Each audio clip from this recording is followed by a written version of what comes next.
Come è profondo il mare, questo è il tema di un forum tematico su sviluppo e ambiente che si è svolto ieri al Dioscuri by Palace, organizzato dall'associazione culturale Demos, che fa riferimento all'onorevole Angelo Capodicasa e al Partito Democratico. Tante interessanti le tematiche dibattute, in particolare sui rischi di incidenti che potrebbero avvenire nel Mar Mediterraneo, che presenta diversi numerosi casi di esplosioni vulcaniche,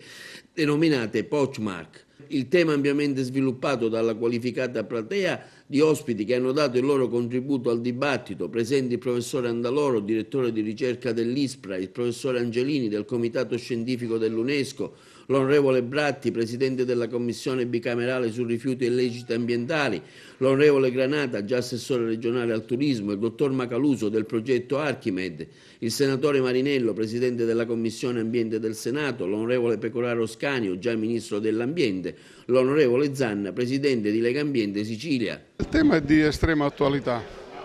È d'attualità perché se ne sono occupati i rappresentanti di 190 nazioni che si sono incontrate nel mese di novembre-dicembre a Parigi, nel famoso CAP21, che sarebbe una grande conferenza sui mutamenti climatici.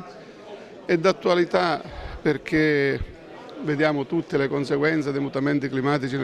nella fase attuale. Credo che sia molto importante e bene ha fatto Angelo Capodicasa in questo senso a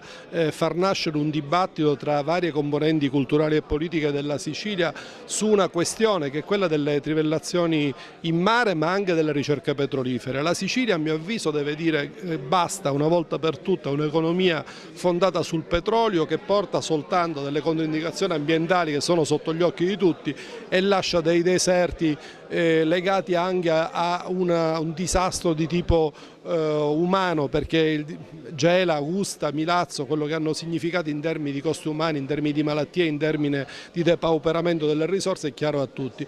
Quello che bisogna sottolineare è che il Parlamento durante la conversione in legge della legge di stabilità per il 2016 ha individuato l'istituzione di alcune aree marine protette ad alto mare, in particolare nel canale di Sicilia, e sono i 4 grandi banchi che si trovano al largo ed